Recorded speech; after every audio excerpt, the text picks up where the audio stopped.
Mr. Jayant Chaudhary, you want to say something? धन्यवाद सभापति जी। मैं आज आपके माध्यम से भारत सरकार द्वारा 9 फरवरी 2024 को लिए गए ऐतिहासिक फैसले के संबंध में अपनी बात रखना चाहूँगा। ख़ास तौर से देश के प्रधानमंत्री आदरणीय नरेंद्र मोदी जी ने चौधरी चरण सिंह जी को भारत रत्न देने का फैसला लिया, जो उन्होंने पहल ली। ये एक बहुत बड़ा फैसला है। ये सर्वविदित है कि मैं प्रसन्न होऊंगा। सभापति जी, मैं जानता हूं व्यक्तिगत तौर से आप भी गदगद हैं, लेकिन ये भाव सिर्फ यहीं तक सीमित नहीं, इस सदन तक सीमित नहीं है। मैं बताना चाहता हूं कि कल देश के हर कोने में आपके निर्णय की गूंज पहुंची है। गांव-गांव में दिवाली मनाई गई है। जब चौधरी चरण सिंह जी प्रधानमंत्री बने थे, गाँव के लोग गुड़ और मिठाई लेकर दिल्ली आए थे बांटने के लिए, अपनी खुशियों को बांटने के लिए और इजहार करने के लिए।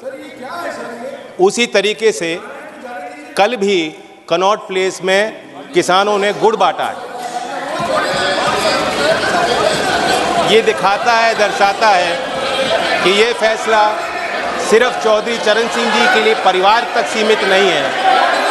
देश का किसान का मेरा वर्ग, देश का वंचित समाज का व्यक्ति जो आज भी मुख्य धारा में नहीं है,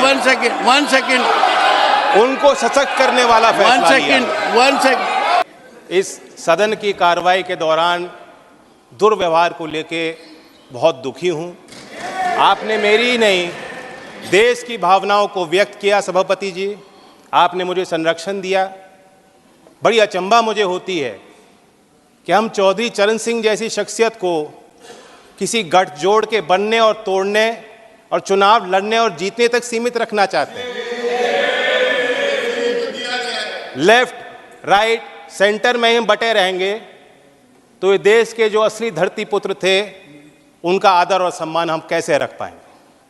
मैं ये मानता हूं कि देश में जितने महान नेता आए हैं, सब ने एक दूसरे से कुछ ना कुछ लिया है, सीखा है, प्रेरणाएं ली हैं। चौधरी चरण सिंह जी गांधीयन सिंप्लिसिटी को अपना असूल बना के उन्होंने जीवन जिया। महात्मा गांधी जी के ग्राम स्वराज को अपना, उनकी मूल फिलॉसफी का वो हिस्सा और चरित्र का हिस्सा रहा।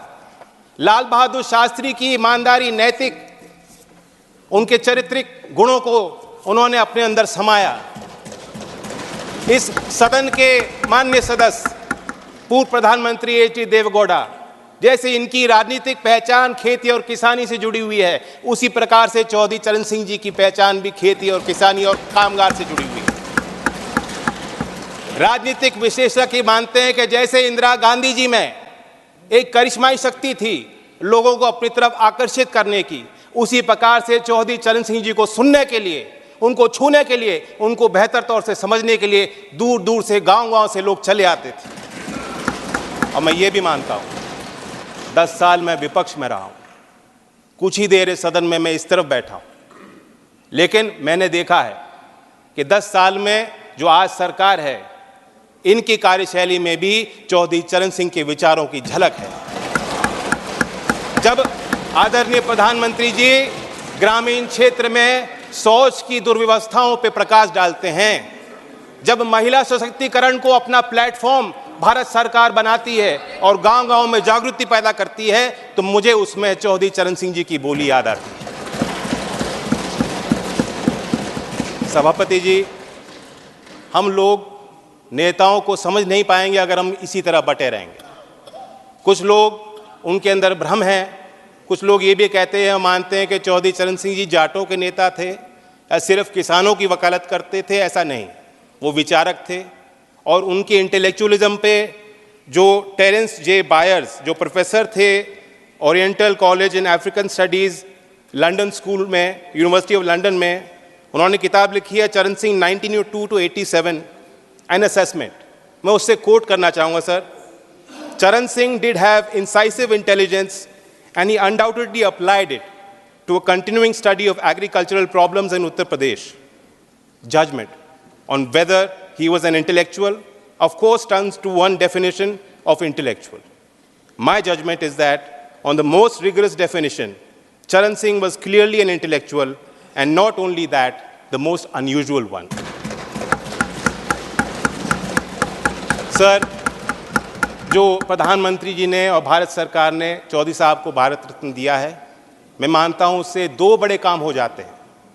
एक कि चौधरी साहब की लेगेसी को हम दोबारा इंस्टीट्यूशनलाइज करते हैं। देश के सभी विश्वविद्यालयों में पढ़ रहे छात्र, उनके अंदर आपने एक नई जिज्ञासा पैदा की है। गाँव में पल रहे नौजवानों के अंदर एक नई जिज्ञासा और भावना आपने पैदा की है। देश के अर्थशास्त्री और मुख्यधारा में जो लोग नीति निर्धारक हैं, आपने दोबारा उनको कहा है कि चौधरी चरण सिंह को आप स्टडी कीजिए, अपने स्टडी में शामिल कीजिए, अपने अध्ययन और विचार अनुसंधान में शामिल कीजिए। दूसरा बड़ा काम जो भारत सरकार ने किया, भारत रत्न देकर हौसला बढ़ाया। मैं मानता हूं कि ये एक महज पुरस्कार नहीं है, सबसे बड़ा सम्मान है। और मैं जानता हूं कि आज की जो जीवंत समस्या देश के सामने और चुनौतियां हैं, किसानों की समस्या हैं, भारत रत्न देकर उनका हल नहीं निकलता। लेकिन आने वाले सालों में झोपड़ में पैदा होने वाला व्यक्ति जब वो कहेगा अगर मुझ जैसा चौधरी चरण सिंह बन सकते हैं, भारत रत्न उनको मिल सकता है, तो मैं भी अपनी समस्याओं का समाधान खुद करने में सक्षम हूं। ये बहुत बड़ी जीत हासिल हुई है। मैं तो चाहता था कि क्योंकि चौधरी साहब मेरे अकेले नहीं हैं, एक पार्टी की नहीं है, मैं अपील करता हूं कि उनके लंबे राजनीतिक और सामाजिक जीवन में जो भी शक्तियां उनके साथ आईं, जो भी नेता आज इस सदन में मौजूद हैं, उनको इस लेगेसी का हिस्सा वो भी हैं, जिम्मेदारी उनकी भी है। कोई वसीयत में कोई संपत्ति वो छोड़ के नहीं गए थे। आदमी तब तक जिंदा रहता है जब तक उनके विचार लोगों के बीच जिंदा रहते हैं। मैं उम्मीद करता हूं कि सभी दल के सम्मानित सदस्य गांव-गांव तक चौधरी चरण सिंह जी के विचारों को ले जाएंगे। और मैं फिर अपने तरफ से ऋणी हूं, कहना चाहता हूं, एक जमीनी सरकार जो जमीन की आवाज़ को समझती है और बुलंद करना चाहती है, ऐसी ही सरकार धरती पुत्र चौधरी चरण सिंह जी को भारत रत्न दे सकती है। धन्यवाद।